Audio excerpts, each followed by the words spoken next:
കുറച്ചു മുമ്പ് ഭാരതത്തിലെ പുറത്തുവിട്ട ഒരു വാർത്തയിലാണ്, ഒരു ചർച്ചാ വാർത്തയിലാണ് തിരുവനന്തപുരത്ത് ബേക്കറി ജംഗ്ഷനിൽ പ്രതിപക്ഷ നേതാവ് പിണറായി വിജയൻ്റെ വീട്ടിൽ റെയ്ഡിനെത്തിയിരിക്കുന്ന ED ഉദ്യോഗസ്ഥരെ പുറത്തു വിടരുത് എന്ന് ഒരു സുപ്രീം കോടതി അഭിഭാഷകൻ ആക്രോശിച്ചതിൻ്റെ കലാപ ആഹ്വാനത്തിൻ്റെ തെളിവുകളടക്കം ചിത്രങ്ങളടക്കം ഞങ്ങൾ പുറത്തുവിട്ടത്. മണിക്കൂറുകൾ പോലും ആയില്ല. ഒരു മണിക്കൂറിന് ശേഷം എന്താണോ ആ അഭിഭാഷകൻ ഏതോ ഒരു അജ്ഞാത സ്ഥലത്തിരുന്ന് ആവശ്യപ്പെട്ടത്, സോഷ്യൽ മീഡിയയിലൂടെ ആവശ്യപ്പെട്ടത്, അത് തന്നെ കൃത്യമായി CPM നേതാക്കളും അണികളും നടപ്പാക്കിയിരിക്കുന്നു. വളരെ വ്യക്തമായി. അപ്പോൾ വളരെ പ്ലാൻഡ് ആയിട്ടാണ് ഇപ്പോൾ തിരുവനന്തപുരത്ത് പിണറായി വിജയൻ്റെ മക്കളെ ചോദ്യം ചെയ്ത് പുറത്തിറങ്ങിയ ED ഉദ്യോഗസ്ഥർക്കെതിരെ, അവരുടെ വാഹനത്തിനെതിരെയുമുള്ള ആക്രമണം വളരെ ആസൂത്രിതമായിരുന്നെന്ന് പറയാതിരിക്കാൻ ഒരു നിർവാഹവുമില്ല. കാരണം കലാപ ആഹ്വാനം നടത്തിയിരിക്കുന്നതും ഒരു CPM അനുഭാവിയായ ഒരു സുപ്രീം കോടതി അഭിഭാഷകനാണ്. അപ്പോൾ ആർക്കൊക്കെ ഇതേപ്പറ്റി ധാരണയുണ്ടായിരുന്നെന്ന് വളരെ വ്യക്തം. പിന്നെ രമേശ് ചെന്നിത്തലയെ കേരളത്തിൻ്റെ മുഖ്യമന്ത്രിയാക്കിയിരുന്നെങ്കിൽ എന്തായേനെ നാടിൻ്റെ ഗതികേട്. ആക്കാതിരുന്നത് നന്നായെന്ന് ഇപ്പോൾ ഈ സംഭവത്തിൽ, അതായത് VD സതീശൻ സർക്കാരിനെതിരെയുള്ള ഒരു പ്രതിഷേധത്തിൻ്റെ ഭാഗമല്ലെങ്കിലും VD സതീശൻ സർക്കാർ ഭരിക്കുന്ന കേരളത്തിൽ തലസ്ഥാനത്ത് സെക്രട്ടേറിയറ്റിൻ്റെ മൂക്കിൻ്റെ തുമ്പത്ത് നടന്ന ഈ ഒരു സംഭവം എന്ത് നാണക്കേടാണ് പോലീസിനൊക്കെ ഉണ്ടാക്കിയിരിക്കുന്നത്. സെക്രട്ടറിന് മുന്നിൽ ഒരു സമരം നടക്കുമ്പോൾ ബറ്റാലിയൻ കണക്കിന് വനിതാ പോലീസിനടക്കം കൊണ്ട് വിന്യസിക്കും. ഇന്നെന്താണ്? ഇന്ന് എവിടെയായിരുന്നു പോലീസുകാർ? എല്ലാവരും ബക്രീദിന് വീട്ടിൽ ബിരിയാണി കഴിക്കാൻ പോയിരിക്കുകയായിരുന്നു.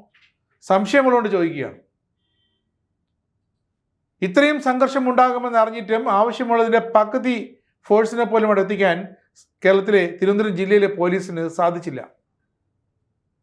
2 IPS DCPമാർ അവർ അക്ഷരാർത്ഥത്തിൽ മൂക്കിട്ട് ഇക്ഷ വരയ്ക്കുകയായിരുന്നു, വെള്ളം കുടിക്കുകയായിരുന്നു, എന്ത് ചെയ്യണമെന്ന് അറിയാതെ നിന്ന് കുഴങ്ങുകയായിരുന്നു.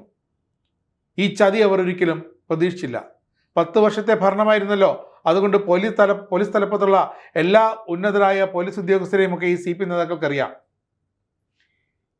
ED ഉദ്യോഗസ്ഥർ പിണറായി വിജയൻ്റെ വാടക വീട്ടിൽ 8 മണിക്കൂറാണ്, ഏതാണ്ട് 8 മണിക്കൂറോളമാണ് അവർ പരിശോധന നടത്തിയത്, വിവരങ്ങൾ ശേഖരിക്കാൻ. വിവരമറിഞ്ഞ് CPM പ്രവർത്തകർ പുറത്ത് തടിച്ചുകൂടിയപ്പോൾ, മുതിർന്ന CPM നേതാക്കൾ അവിടെ എത്തിയപ്പോൾ വി ശിവൻകുട്ടി അടക്കം, പ്രശാന്ത് അടക്കം, ജോൺ ബ്രിട്ടാസ് MP അടക്കം, മുൻ MP സമ്പത്ത് അടക്കം ഇവരെല്ലാം പോലീസിന് നൽകിയ ഉറപ്പ് ഒരു സംഘർഷവും ഉണ്ടാക്കില്ല, പ്രവർത്തകർ സംയമനം പാലിക്കും, അവർ സമാധാനത്തിൻ്റെ അതിർവരമ്പുകൾ ലംഘിക്കില്ല, അതുകൊണ്ട് പോലീസിന് സമാധാനമായി നിൽക്കാം എന്ന് പറഞ്ഞു. അങ്ങനെയാണ് ഈ CPM നേതാക്കളുടെ പതിവ് കള്ളം പറച്ചിലാണ്. ഈ കള്ളം പറച്ചിൽ കേട്ടാണ് IPS ഉദ്യോഗസ്ഥരടക്കം സമാധാനപൂർണ്ണമായി നിന്നത്. പ്രത്യേകിച്ച് കൂടുതൽ ആക്ഷൻ എടുക്കാതെ, ഫോഴ്സിനെ വിളിക്കാതെ. പക്ഷെ അത് പോലീസ് സേന ചെയ്ത തെറ്റ്. CPMകാർ പ്രതിപക്ഷത്താണെന്നും അവിടെ കയ്യിൽ നിന്ന് ഭരണം പോയെന്നും പോലീസ് ഓർക്കണമായിരുന്നു. പോലീസ് അത് ഓർത്തില്ല. അത് പോലീസിൻ്റെ ഭാഗത്തുള്ള വലിയ വീഴ്ചയാണ്. അതാണ് പറഞ്ഞത്, ഈ ആഭ്യന്തരമന്ത്രി രമേശ് ചെന്നിത്തലയുടെ പിടിപ്പുകേടിൻ്റെ ഏറ്റവും വലിയ ഉദാഹരണം. രമേശ് ചെന്നിത്തലയുടെ പോലീസ് ഇങ്ങനെയാണെങ്കിൽ ഇതേ രമേശ് ചെന്നിത്തലയ്ക്ക് കേരളത്തിൻ്റെ ഭരണം നൽകിയിരുന്നെങ്കിൽ, മുഖ്യമന്ത്രി ആക്കിയിരുന്നെങ്കിൽ എന്തായാലും കേരളത്തിൻ്റെ അവസ്ഥ. ഇതിപ്പോൾ കേന്ദ്രവും CPMും തമ്മിലുള്ള വിഷയമാണെന്ന് പറഞ്ഞ് കൈയൊടിയാനെന്നും സംസ്ഥാനം ഭരിക്കുന്ന സർക്കാരിനോ ആഭ്യന്തര വകുപ്പിനോ കഴിയില്ലെന്ന് ഉറപ്പാണ്. ആ വക വരട്ട് ന്യായങ്ങളെല്ലാം അങ്ങ് കയ്യിൽ വെച്ചിരുന്നാൽ മതി. പോലീസ് സേനയുടെ ഭാഗത്ത് നിന്നുണ്ടായത് വളരെ കൃത്യവിലോപം തന്നെയാണ്. ഒരിക്കലും ന്യായീകരിക്കാനാകാത്തൊരു മോശപ്പെട്ട നടപടിയാണ് പോലീസിൻ്റെ ഭാഗത്തുനിന്നുണ്ടായത്. ആ ഡ്രൈവർ, ED ഉദ്യോഗസ്ഥരെയും കൊണ്ട് കൊണ്ടുവന്ന് തിരിച്ചുപോയ ഡ്രൈവർ, അയാൾ അറിഞ്ഞിരുന്നില്ല തമ്മാനൂർ സ്റ്റാൻഡിലെ ഡ്രൈവറായിരുന്നു. ഓട്ടം വിളിച്ച് വരുമ്പോഴാണ് പറയുന്നത്, പോലീസുകാർ പറയുന്നത്, എസ്കോർട്ട് ഉണ്ടാകും, ധൈര്യമായിട്ട് പൊയ്ക്കോളൂ. എങ്ങോട്ടാണെന്ന് പറഞ്ഞില്ല. അങ്ങനെയാണ് പിണറായി വിജയൻ്റെ വീട്ടിലേക്ക് പോയത്.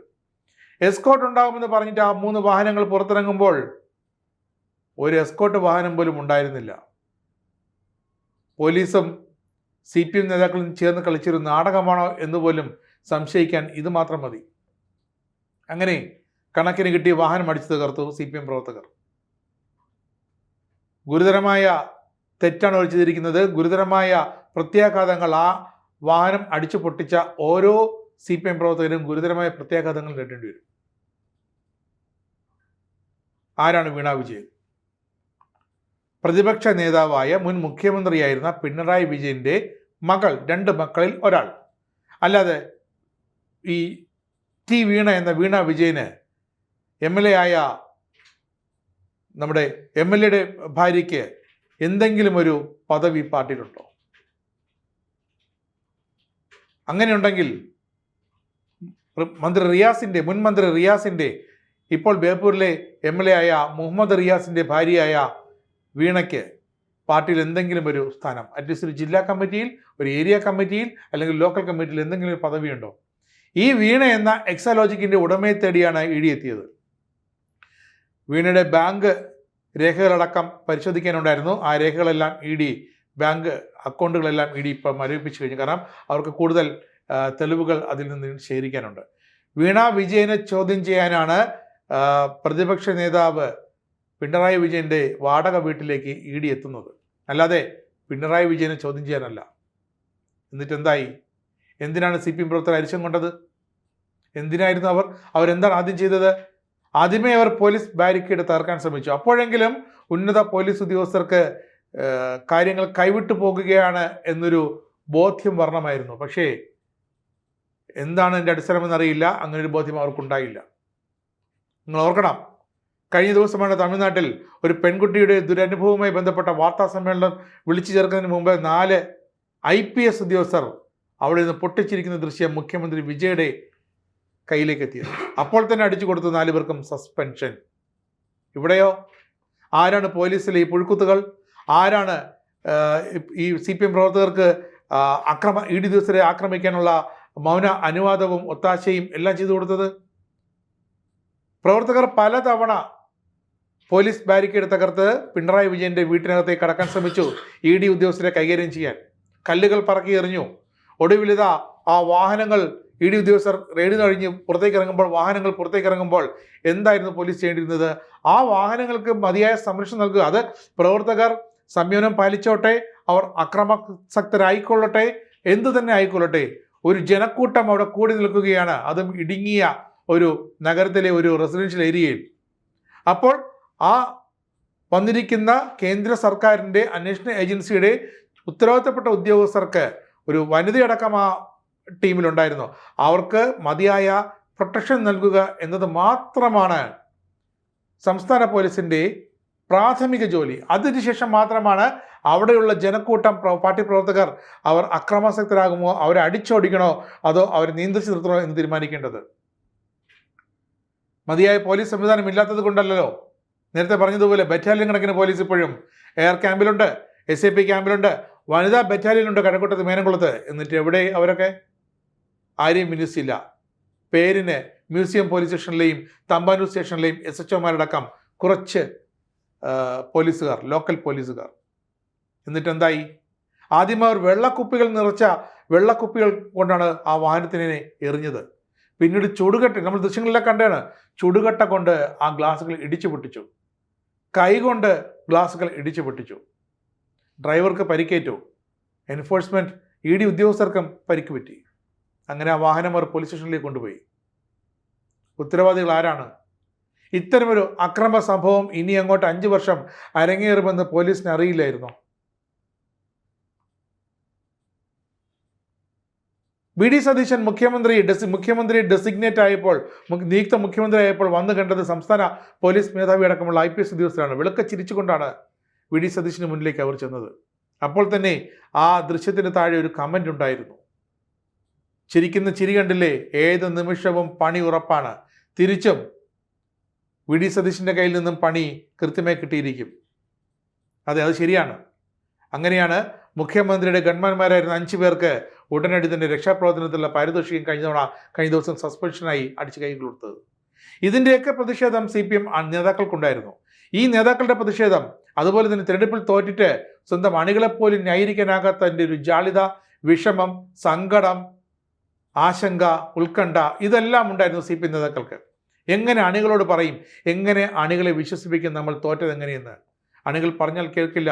അണികളെല്ലാം ഒരുതരം അക്രമാസക്തരായി നിൽക്കുന്ന അവസ്ഥ. തോൽവി അവർക്കും ജാള്യതയാണ്.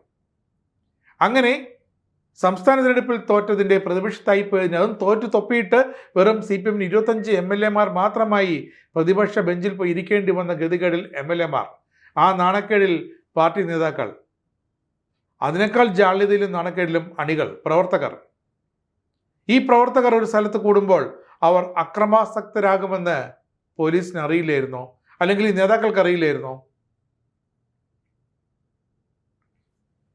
കേരളത്തിലടക്കം ബാംഗ്ലൂരിലടക്കം 12 ഇടത്താണ് ED റെയ്ഡ് ചെയ്തത്.